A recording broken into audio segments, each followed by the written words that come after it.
Kaya ba ayaw mo dahil sa tingin mo babaero si Gerald?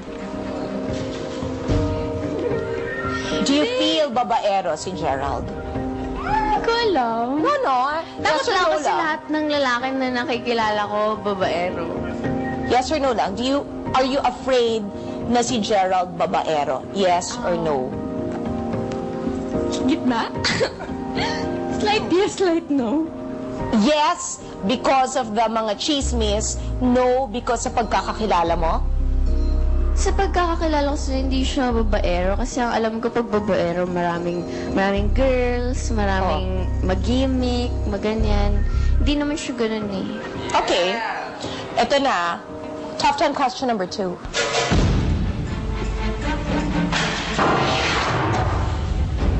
Scale of 1 to 10, 10 being the highest. Now, how much do you love each other? 10 being the highest, okay? Ikaw muna. Kasi ikaw yung nag-I love you 3 times a week. Well, sa akin ko 8. 8 ka. 8 dahil gusto ko po muna malaman kung if what I really feel for her talaga is.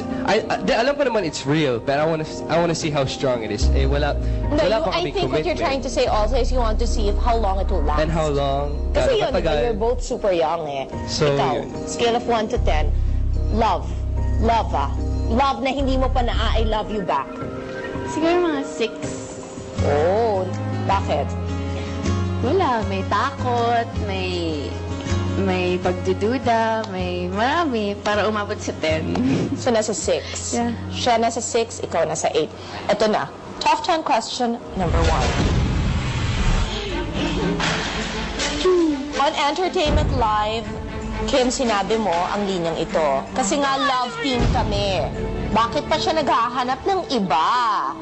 Anong ibig mong sabihin sa statement mong ito? Was it a parinig?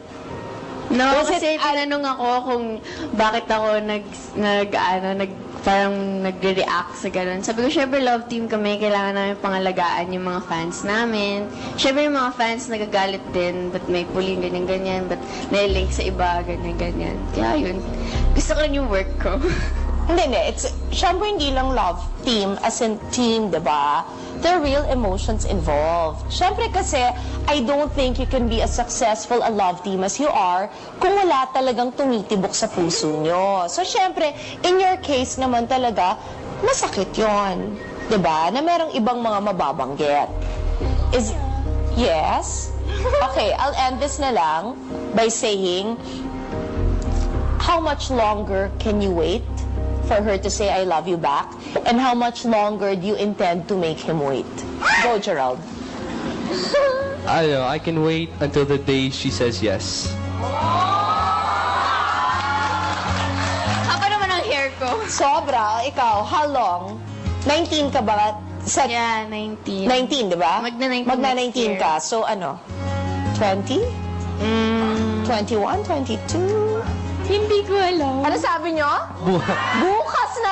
Sige nga, Kumusta i-alert ko naman na yun? bukas. Hindi, alam mo, lahat ng babae yan ang opinion. Hindi, tama ba ako? Diba? The girls feel that way. So, parang, kasi baka ikaw, at the end of the day, ikaw magsisi.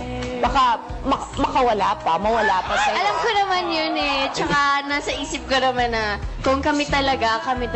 Kung hindi, hindi na. Pero nasa kamay mo na. Kung bibitawan mo pa, ewan ko na sa'yo. You know, Gerald, I have to say this lang.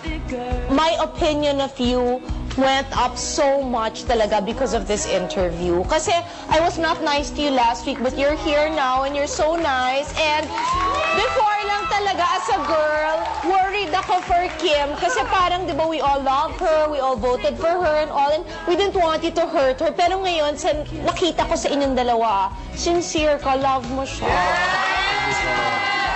Invite everybody. Sino mang nasa Shake, Rattle, and Roll? Kami. Go. Yes, May po. episode kami sa Shake, Rattle, and Roll 10 entitled Class Picture.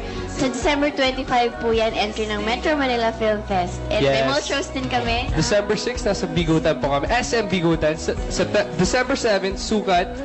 December 21, SM North EDSA. At yun po ang premiere night namin sa Mega Mall. December 21. Thank you, Yes, Thank you. thank you. Pero ikaw baka mawala pa. Thank you. So, Thank you po. thank you, Gerald.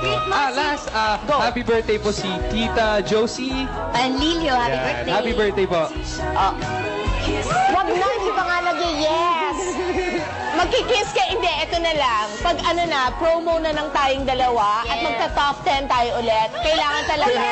Ulit! Yes! Kasi at that point, sasabihin mo, umuo ka na. Okay, thank you very much. Magbabalik pa po ang The Buzz!